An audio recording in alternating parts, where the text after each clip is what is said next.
Good evening mga ka-nations and welcome to my channel. And for today's vlog mga ka-nation, tayo ay magluluto na naman ng ating espesyal na recipe, ang pansit canton. So mga ka-nation, ituturo ko sa inyo ang aking recipe, ang aking pansit canton. So mga ka-nation, tara, sumama kayo sa aking kusina, ang ka-nation's kitchen. So ano pa hinihintay niyo mga ka-nation? Tara na!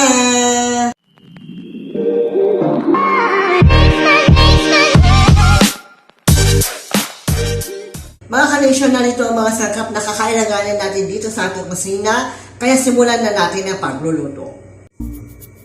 Narito ang carrots, baggy beans, and bell pepper. At dito rin yung ating repolyo, atay ng manok, hipon, bawang at sibuyas, paminta, ajinomoto, mantika, toyo, oyster sauce, chicken nor cubes, at ang ating egg noodles o pansit canton. So ayun na mga ka-nation, nakita na natin ang mga main ingredients natin na kakailanganin. So ano pang hinihintay natin mga ka-nation? Simulan na natin ang pagluluto ng pansit canton.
So, ayun na mga kanation na, hindi ko na siya natapos na i-video kasi nga, medyo nagkakatao na dito sa kusina. Pero natapos ko na po ang pagluluto mga kanation. Ito na siya.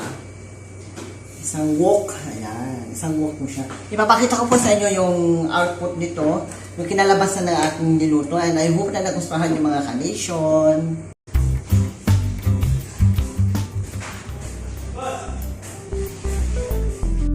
So, ayun na mga kanation, natapos na tayo magluto and I hope na nagustuhan nyo. Sana nasundan nyo yung recipe ko and isasulat ko na lang sa description box yung mga recipe at ginawa ko. So, ayun mga kanation, it's tikiman time and I hope na masarap ang kinalabasan nito.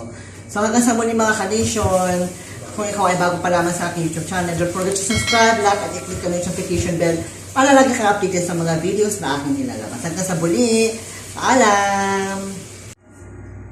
So, ayun mga kanation, ito na yung niluto natin kanina, no? So, titikman na natin kung ano yung lasa. So,